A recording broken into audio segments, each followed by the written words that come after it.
نامەیەک لە زیندانەوە دەنگی متەلیبی ئەحمەدیان لە بەرامبەر ستەمی داسەپاو لەلایەن دیکتاتۆری کۆماری ئیسلامی. دەقی تەواوی نامەی بڵاوکراوە لەلایەن هەرانە بەم شێوەیەی خوارەوەیە.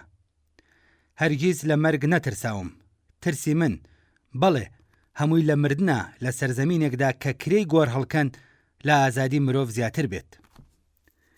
خەڵکی شەریف و خەباتکاری ئێران و کوردستان، من زیندانی سیاسی متەلیبی ئەحمەدیان لە دایکبووی شاری بانە لە کوردستان کە حکم دراوم بە 30 ساڵ زیندان و ئێستا 15 ساڵم لێی بەڕێ کردووە بەبێت تەنانەت 1 ڕۆژ و 1 کاژمێر مۆڵەت لە سەختترین بارودۆخدا. لەلایەتیمەوە بە تێگەیشتن لە ستەمی سیستەماتیک لە دژی خەڵکی کوردستان بە ئەندازەی تێگەیشتن و ئاگایی خۆم بۆ ئازادی و یەکسانی هەموو خەڵکی نیشتیمانەکەم خەباتم کردووە. لە ساڵی 1389 لە تەمەنی 25 ساڵیدا دەستگیر کرام و لە کاتی لێکۆڵینەوەدا کەوتمە بەر جۆرەها ئەشکەنجە کە تەنانەت بیرکردنەوە لێی لەشی هەر مرۆڤێکی خاوەن ویژدان دەهەژێنێت. لە ماوەی لێکۆڵینەوە و دەست بەسەرکردنم لە ورمێ بۆ مانگەها لە ژووری تاکە کەسیدا ڕایگیرام. لەو ماوەیەدا لێکۆڵەرەوەکان قاچیان شکاندم، شانمیان لە جێی خۆی دەرهێنا، پەراسوەکانمیان شکان، هەموو ددانەکانم جگە لە 3 دانە لە دەمم ورد و خاش کران و مست و لەقە و کابل بەشە ڕۆژانم بوو. تا ئەو جێگایی لە بیرمە زەربەیەکی کاریگەر لە پشتم دنیای لەبەر چاوم تاریک کرد.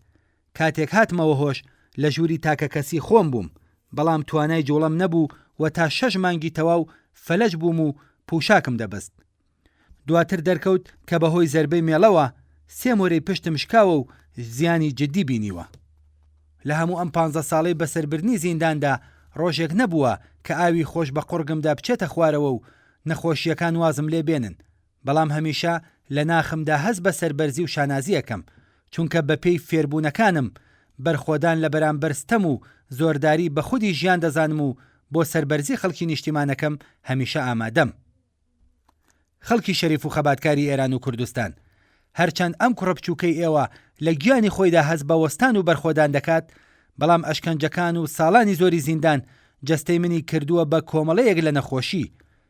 ئێستا من لەگەڵ تەسکبوونی کاناڵی دەمار، کولیتی ڕێخۆڵە و خوێنبەربوونی ڕێخۆڵە، درانی فتق و پەردەی دیافراگم، پێچ خواردنەوەی گەدە و ڕشانەوەی ڕۆژانە، لێدانی دڵ، تەنگە نەفەسی، برینی دوانزە گرێ و نارەسایی گورچی لە دەستە و یەخم.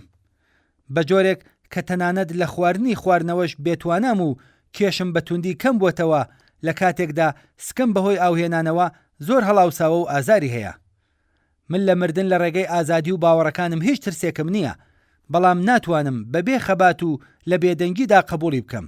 هەر بۆیە لە هەموو ویژدانە بێدارەکان و ڕێکخراوە مافی مرۆڤیەکان داوا دەکەم کە دەنگی من بن و بە هەموو ناوەندی یاسایی، حقوقی و نێودەڵەتیەکان و کەسی راپۆرتنووسی تایبەتی مافی مرۆڤی ڕێکخراوی نەتەوە یەکگرتووەکان لە کاروباری ئێران خاتومای ساتۆ ڕای دەگەێنم کە بەرپرسیارەتی ڕاستەوخۆی گیانی من لە ئەستۆی کەسی ساڵحی داستانی تاراندایە. چیتر بێدەنگ نابم و مافی ڕەوای خۆمی دەزانم کە ناڕەزایەتیم بە هەر شێوەیەک کە دەتوانم دەرببڕم. ژن ژیان ئازادی، زیندانی سیاسی متەلیبی ئەحمەدیان، زیندانی ئەوین، بە فرامباری 1403.